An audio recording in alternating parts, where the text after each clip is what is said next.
कि सुन लो सरकार अब तो सुनना पड़ेगा, बीत रहित शिक्षा नीति तोड़ना पड़ेगा। बताइए सर, आप अपने गाना के माध्यम से सरकार के समक्ष क्या रखना चाहते हैं? मैं अरुण कुमार शास्त्री कन्या उच्च विद्यालय वीरांगना भारती गुरारू गया से हूँ और गाना के माध्यम से सरकार से मैं यही कहना चाहता हूँ कि सुन लो सरकार अब तो सुनना पड़ेगा, बीत रहित शिक्षा नीति तोड़ना पड़ेगा। सुन लो सरकार अब तो सुनना पड़ेगा, बीत रहित शिक्षा नीति तोड़ना पड़ेगा।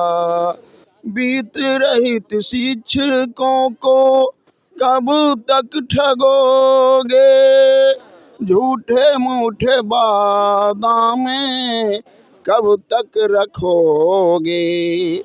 चुनाव आ रहा है अब तो संभलना पड़ेगा, बीत रहित शिक्षा नीति तोड़ना पड़ेगा। सुन लो सरकार अब तो सुनना पड़ेगा, बीत रहित शिक्षा नीति तोड़ना पड़ेगा।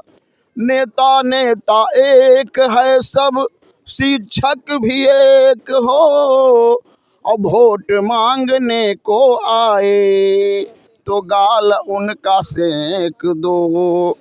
वोट का बहिष्कार करना पड़ेगा, बीत रहित शिक्षा नीति तोड़ना पड़ेगा। हम लोग वोट देते देते जवान से बूढ़ा हो गए, लेकिन आज तक पढ़ाते पढ़ाते हम लोग अब रिटायर के कगार पे आ गए। सरकारें बदल गई लेकिन हम लोगों का भाग नहीं बदला। तो हम लोग को तो अब यही लगता है कि अब आने वाला चुनाव में हम लोग किसको वोट दें ना दें, इस पर भी हम लोग अब विचार कर रहे हैं। सरकार आती है जाती है लेकिन हमारी समस्याएं ज्यों की त्यों हैं। बार बार केवल आश्वासन, कोई सुनने वाला नहीं है। बहुत सारे शिक्षक मर गए, बहुत सारे शिक्षकों का परिवार बिखर गया, बच्चे पढ़ाई लिखाई के बिना रो रहे हैं। सरकार कहती है कि तुम भवन बनवाओ विद्यालय का। अरे मेरा अपना भवन तो देखो कि हम लोग का घर कैसे गिर रहा है। विद्यालय का भवन तो हम लोग बना ही दिए जितना बनाना था, लेकिन हम लोग का घर सरकार बर्बाद हो गया। इसलिए सरकार से निवेदन है, गुजारिश है कि हम लोगों की मांग आप पूरी करें। और शिक्षक सब दिन आपको साथ दिया है। जब नियोजित शिक्षक धर्म हड़ताल पे थे तो हम लोग कॉपी जांचे थे। सरकार के साथ हम लोग सब दिन रहे हैं और हमेशा से कंधा मिलाकर हम लोगों ने चलने का काम किया है।